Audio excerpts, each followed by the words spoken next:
대부분의 사람들이 젊었을 때는 친구가 인생에서 중요한 부분을 차지했고, 일을 하지 않을 때는 친구 만나는 시간이 대부분을 차지했을 정도로 친구의 존재가 중요했을 것입니다. 하지만 나이가 들면서 경제적인 문제로 혹은 가정이 생기면 가족을 챙기느라 친구를 만나기가 어렵고, 서로 바쁘거나 한쪽만 바빠지기만 해도 자연스레 멀어지게 됩니다.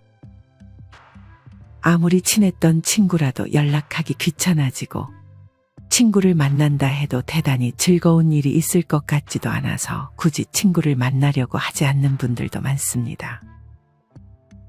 어렸을 때, 젊었을 때는 친했던 친구라도 중장년이 되고 나서부터는 만나면 뭔가 불편함, 어색함, 지루함이 느껴지는 상대일수록 급속하게 멀어지다가 자연스레 관계가 끊기게 되는 경우 또한 많습니다.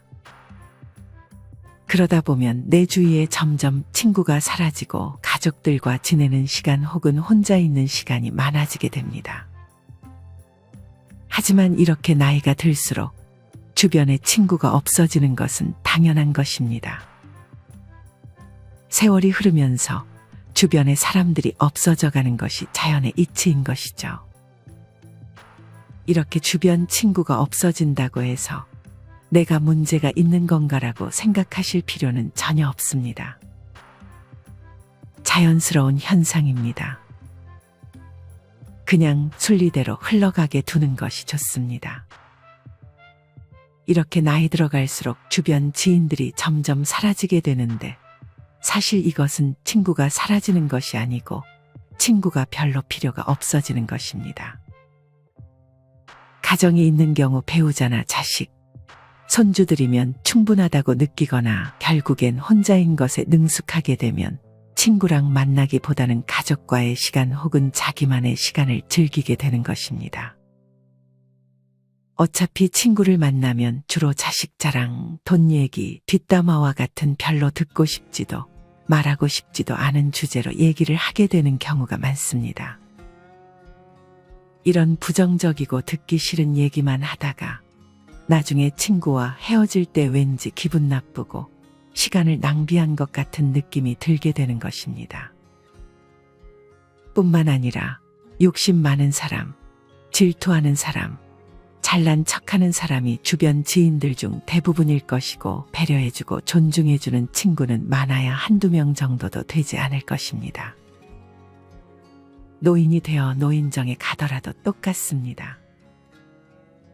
늙어지면 인간은 점점 어른이 되는 게 아니라 정점을 찍고 나면 다시 애가 됩니다. 노인정에 가면 자랑과 싸움만 남는 게 현실입니다. 이런 이유들로 굳이 내 시간 써가면서 친구를 만나느니 차라리 혼자 즐길 수 있는 무언가를 찾게 되는 것입니다. 이렇게 친구들과 멀리한다 해도 어차피 그 자리는 가족이 지켜줍니다. 어렸을 때는 친구들이 보물이지만 나이가 먹을수록 가족이 보물이 되는 것입니다. 아무리 진정한 친구가 있다 해도 절대 친구가 가족만큼 여러분을 생각해 주지는 않습니다. 친구로서의 역할이 있고 가족으로서의 역할이 있는 것입니다. 친구는 절대 가족이 아닙니다. 가정이 있음에도 친구들과의 의리를 생각해서 모임에 절대 빠지지 않고 참석하는 경우나 친구들과의 술약속을 자주 나가게 되면 나중에 후회하는 경우가 많습니다. 친구의 경조사에는 참석하되 평소에는 가족과 많은 시간을 보내는 것이 좋습니다. 이것은 모든 친구를 다 없애라는 말이 아닙니다. 늙어서도 친구가 필요할 때는 있을 수 있습니다. 1년에 한두 번이라도 모여서 술 한잔 기울일 수 있는 친구 한 명이 있는 것이 삶의 질이나 인간관계 면으로도 더욱 풍성한 삶을 살 수 있게 도와줍니다. 이런 친구는 한두 명 정도만 있어도 아주 충분합니다. 필요할 때만 연락하거나 자기 자랑만 늘어놓는 친구가 아닌 내 이야기를 잘 들어주고 공감해주는 친구라면 그 친구와 가끔 만나는 것은 아주 큰 도움이 됩니다. 만나면 불편하지 않고 마음이 편한 친구들과의 관계만 유지하는 것이 좋습니다. 듣기 싫은 말을 자꾸 하거나 만나면 왠지 모르게 불편한 친구들은 자연스레 멀리해야 합니다. 이렇게 점점 나와 맞지 않는 친구와는 멀어지는 연습을 차차 해나가는 것이 좋습니다. 그렇다면 왜 어렸을 때는 그렇게 친했던 친구가 나이가 들어갈수록 점점 멀어지게 될까요? 여기에는 세 가지의 이유가 있습니다. 첫 번째는 가치관의 차이입니다. 친구와 얘기를 하다 보면 나와 맞지 않는 생각을 하는 것을 느낄 때가 종종 있을 것입니다. 특히나 나이가 들수록 오랜 세월 살면서 저마다의 가치관이 생기는데 유식한 사람이든 무식한 사람이든 가치관이 무척 뚜렷하게 형성되어 있습니다. 그런 가운데 모임이나 술자리에서 의견 충돌이 생기게 되고 그런 게 반복되어 가는 과정에서 그 친구가 조금씩 싫어지며 거리를 두게 되는 것입니다. 이렇게 가치관의 차이가 있어 거리를 두게 되는 친구들이 조금씩 늘어가면 결국엔 나와 뜻이 맞는 사람이 거의 없다는 것을 깨닫게 됩니다. 그러다 보니 점점 친구를 만나는 횟수가 줄어들게 되는 경우가 많습니다. 사람은 늙으면 성격 못 고친다. 늙으면 말이 많아진다 라는 말이 있듯이 이미 오랜 세월 내재되어 온 서로의 가치관이 충돌하게 되고 상대가 자기의 주장을 너무 과하게 하게 되면 굳이 내 주장을 해봐야 싸움만 나기 때문에 억지로 친구의 말을 들어줘야 하는 상황이 생기게 됩니다. 이런 식의 만남을 반복해봐야 내 의견을 자제하느라 속만 답답할 뿐이기에 모임이나 만남에 별로 아쉬워지지 않는 그런 상태가 되는 것입니다. 즉 혼자가 편한 상태가 되는 것이죠. 사실 나이를 먹다 보면 친구로 지낸 기간보다 가치관이 잘 맞는지를 더 중요시하게 됩니다. 오래된 친구라고 그 기간 자체에 엄청난 의미를 부여하지 않고 친구 된 지 얼마 안 됐다고 가벼운 인간관계라고 생각하지 않는 것이 좋습니다.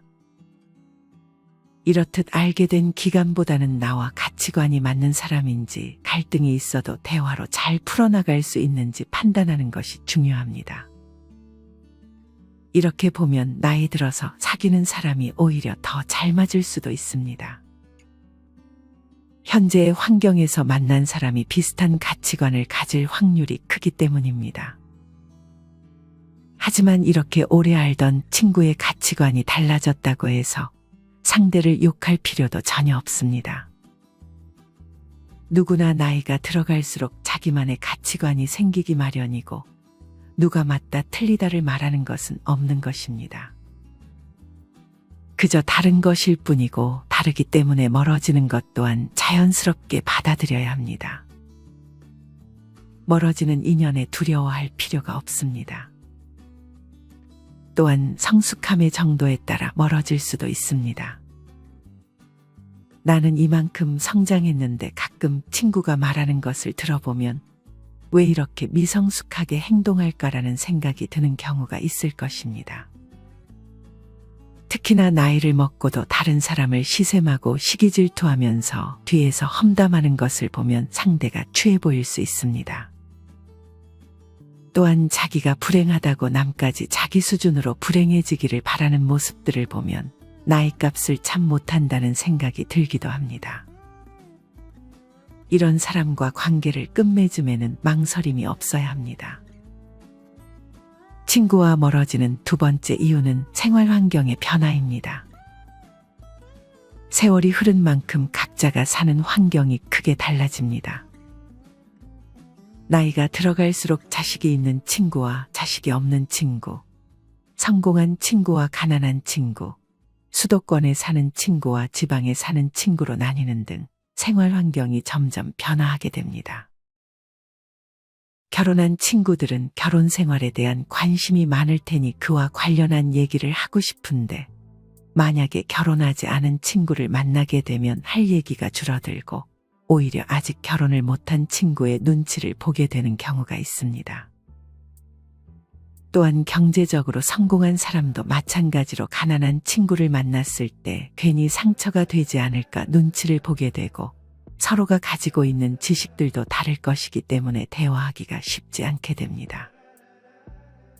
이렇듯 공통된 관심사가 달라지면 어렸을 때와는 다르게 대화할 거리가 많이 줄어들게 됩니다. 그리고 사는 곳이 서로 멀게 되면 자연스럽게 몸이 멀어지고, 몸이 멀어지면 마음도 멀어지게 됩니다. 뿐만 아니라 만약 나는 이제 건강을 생각해 술을 끊고 등산이나 자전거 등 취미 생활을 하는데 친구는 운동도 안 하고 술만 마시자고 하게 되면 자연스럽게 관계가 멀어지게 되는 것입니다. 이렇듯 가정의 유무, 경제적 차이, 사는 위치, 각자 가지고 있는 취미 등이 다르면 관계가 오래가지 않게 됩니다. 세상이 변하면 친구의 개념도 변하게 됩니다. 내가 좋아하는 것을 하면서 그곳에서 만난 사람들과 관심 있는 부분의 정보와 관심사를 나누며 하루하루를 보내는 일이 더욱 값진 것입니다. 이 모든 것은 자연스럽게 받아들이는 것이 좋습니다. 세 번째는 시간과 돈입니다. 일을 하고 아이들을 돌보고 내가 좋아하는 것들을 하면서 사는데도 시간이 빠듯합니다. 친구를 만나는 것이 더 좋다면 친구를 만나겠지만 대개 나이가 들수록 친구들과의 대화는 지루해지거나 언성이 높아지게 되는 경우가 많습니다. 그러니 나이가 들어갈수록 굳이 내 시간을 친구 만나는 것에 쓰지 않으려는 사람이 많아지는 것입니다. 나이가 들어가니 다른 사람에게 배려라는 이름으로 맞춰주면서 만나는 많은 모임들이 어느 날부터인가 급 피곤해지는 것을 느끼는 분들이 있을 것입니다. 이런 만남을 하나 둘 자르고 그 시간을 나를 위해 쓰는 것이 더 행복해지는 방법입니다. 돈의 경우에도 마찬가지입니다. 특히나 남성의 경우 친구와 만나면 보통 술을 마시게 되는데 여기에 들어가는 돈이 결코 작지 않습니다. 술 마시는데 들어가는 비용을 온전히 나와 내 가족을 위해 쓰는 것이 더 좋다고 느껴지게 되는 것입니다. 나이가 들어갈수록 또한 삶이 무한하지 않다고 느끼기 때문에 나에게 주어진 돈과 시간을 잘 아껴서 사용하게 됩니다. 이 소중한 자원들을 별로 즐겁지 않은 친구들과의 만남을 위해 쓰려고 하지 않게 되는 것입니다. 이렇듯 친구와 멀어지는 이유는 다양하지만 이렇게 정리되는 관계는 자연의 순리이기 때문에 친구가 한 명도 없다 해도 전혀 기죽을 필요 없습니다. 오히려 이 시간을 내가 하고 싶었던 취미를 하는데 사용하고 혼자서도 잘 지내는 방법을 터득한다면 쓸데없는 인간관계에서 오는 스트레스로부터 멀어질 수 있습니다. 사실 친구에 대한 의견들은 분분합니다. 친구가 있어야 한다는 사람도 있고 필요 없다는 사람도 있지만 다 맞는 얘기입니다. 친구가 필요하고 필요 없고는 내가 어떻게 사느냐에 달려있는 것입니다. 혼자 노는 법을 터득하지 못한 사람들은 늘 외로움을 느껴 친구를 찾지만 혼자서도 잘 즐기는 방법을 터득한 사람은 친구나 가족이 없어도 씩씩하고 행복하게 하루하루를 잘 지냅니다. 이렇게 고독을 즐길 줄 모르는 사람은 대개 나를 위한 삶이 아닌 남을 위한 삶을 살았을 가능성이 높습니다. 하지만 인생은 그리 길지 않습니다. 이제는 나를 위한 삶을 살아야 합니다. 나를 위한 삶을 살기 위해서는 나를 기죽이고 나를 불편하게 하는 사람들과의 관계를 먼저 정리해야 합니다. 친구와 멀어지는 것도 처음이 어렵지 점점 시간이 지나면 더 쉬워집니다. 10년 친구니 20년 친구니 이런 건 별로 중요한 것이 아닙니다. 10년지기 20년지기 이런 단어들에서 벗어나는 것이 좋습니다. 이 단어에 집착하다 보면 우리는 항상 오래된 친구와 잘 맞아야 하고 누구 하나 마음이 변하면 세상 큰일이 나는 것처럼 여기게 됩니다. 이런 생각들이 오히려 나 자신에게 해가 됩니다. 내가 싫어하는 행동만 골라서 하는데 스트레스를 받으면서까지 그 관계를 유지할 필요가 없는 것입니다. 이렇게 정리해 나가다 보면 자연스레 결국에는 많아야 한두 명의 친구만 남게 됩니다. 물론 친구가 아예 없을 수도 있고요. 하지만 이것은 오히려 축복입니다. 좀 더 나다운 삶을 살 수 있는 기회입니다. 친구가 있고 없고는 중요한 것이 아닙니다. 주변에 휘둘리지 않고 소신껏 인생을 살아가는 것이 좋은 방향입니다. 인연 따라 만났다 헤어지는 것이 바로 친구입니다. 우리는 친구가 없이도 행복하게 사는 법을 배워야 합니다. 친구 없이도 소소한 일상에서 행복을 느끼며 열심히 살아가는 것이 중요합니다. 그렇다면 이렇게 나이 들어도 혼자 잘 사는 사람들은 어떤 공통점이 있을까요? 첫째로 이들은 남의 눈치를 보지 않습니다. 일단 여기서 가장 중요한 마음가짐은 내가 혼자가 되었을 때 남이 나를 문제 있는 사람이라고 여기면 어떡하지와 같은 걱정을 하지 않는 것입니다. 대개 혼자인 사람들 중에 이렇게 남의 시선을 의식해 억지로라도 친구를 만드는 사람이 있습니다. 하지만 이렇게 남을 의식하게 되면 마음에도 맞지 않고 만나면 불편한데도 사람을 만나게 되고 그런 관계에서 오는 스트레스에서도 벗어날 수 없게 됩니다. 사실 남은 그렇게까지 나에게 관심을 갖지 않습니다. 혼자 지낸다고 해서 당신을 문제 있는 사람이라고 여기지도 않습니다. 그러니 괜한 걱정에서 벗어나 남의 눈치 보지 말고 내 인생을 살아가야 합니다. 두 번째는 고민을 오래 하지 않는 것입니다. 혼자서도 잘 사는 사람들은 대개 고민을 오래 하는 것이 별로 좋지 않아서 고민을 짧게만 합니다. 예를 들어 안 맞다 싶은 관계를 단칼에 끊어내거나 내가 하고 싶은 취미가 생기면 바로 시작하는 것입니다. 우리가 하는 걱정의 대부분은 실제로 일어나지 않습니다. 내가 이런 행동을 했을 때 나를 안 좋게 생각하면 어떡하지? 내가 이 취미를 시작했을 때 다치면 어떡하지? 와 같은 두려움을 가진다면 아무것도 시작하지 못하게 됩니다. 하지만 혼자서도 잘 사는 사람들은 고민을 짧게 하고 바로 실행으로 옮깁니다. 마지막으로 혼자서도 잘 지내는 사람들은 인생에서 해야 할 것들이 넘쳐난다고 생각합니다. 이렇게 생각하니 친구가 없어도 하루하루 바쁘게 그리고 재밌게 사는 것입니다. 나이가 들어도 재밌게 삶을 사는 사람들은 할 게 너무나도 많다고 합니다. 예전에는 일과 가정을 챙기느라 하고 싶은 게 있어도 뒤로 미뤘다면 나이가 들수록 시간이 여유로워지기 때문에 못했던 것들을 하나하나 해보는 것입니다. 이렇게 하나씩만 해봐도 외로울 틈이 없습니다. 무언가를 배우면서 거기서 또 다양한 사람들과 얘기를 나눌 수도 있고 남은 인생을 설렘으로 살 수 있게 되는 것입니다. 이렇게 혼자만의 시간을 즐길 줄 아는, 즉 고독을 즐기는 사람들이 인생을 행복하게 살 수 있습니다. 이러면 자존감도 높아지고 끌려다니는 인생이 아닌 주체적인 인생을 살아나갈 수 있습니다. 우리는 혼자여서 외로워하는 것이 아니라 혼자인 것에 감사해야 합니다. 산책을 하다 집 주변의 작은 공원에서 풀벌레의 소리가 들릴 때면 내 청력이 좋음에 감사하고 빛나는 햇살이 내 얼굴을 비출 때면 따스한 햇살을 느낄 수 있음에 감사하는 것입니다. 이외에도 하루를 살다 보면 감사할 일이 참으로 많습니다. 맛있는 음식을 차려 먹을 수 있음에 감사하고 TV를 보고 한바탕 웃을 수 있음에 감사해야 합니다. 이렇게 감사하는 마음은 놀라운 효과가 있습니다.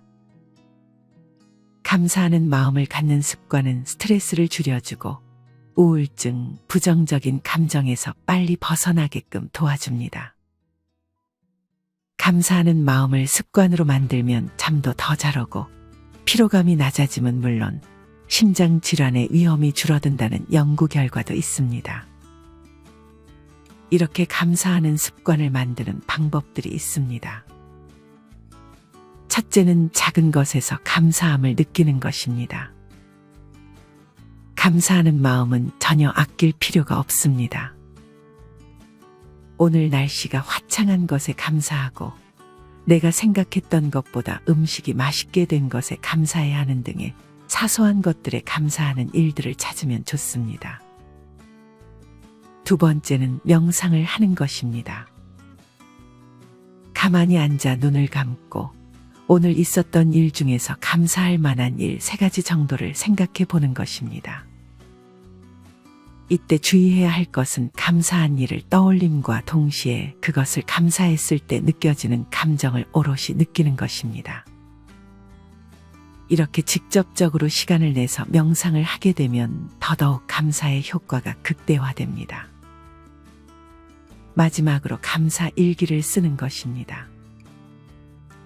일기를 쓴다고 해서 거창하게 길게 쓸 필요는 없습니다. 오늘 하루 중 감사했던 것들 2-3가지 정도만 그냥 종이에 쓰는 것입니다. 핸드폰에 있는 메모장에 써도 좋습니다. 이렇듯 감사와 함께하는 삶을 살 수 있다면 삶의 질이 훨씬 올라갈 것입니다. 이것들을 아직 안 해보신 분들은 꼭 하루만이라도 해보셨으면 좋겠습니다. 오늘은 나이를 먹어도 친구가 필요 없는 이유, 그리고 남에게 휘둘리지 않고 내 인생을 주체적으로 살아가는 법에 대해 이야기를 드렸습니다. 이 영상이 남의 눈치를 보며 좋지 않은 관계를 지속하는 분들에게 좋은 영상이 되었기를 희망합니다. 이상으로 오늘의 영상을 마치겠습니다. 우리 모든 구독자분들의 행복한 여생을 응원합니다. 다음에 더 좋은 내용으로 찾아뵙겠습니다. 감사합니다.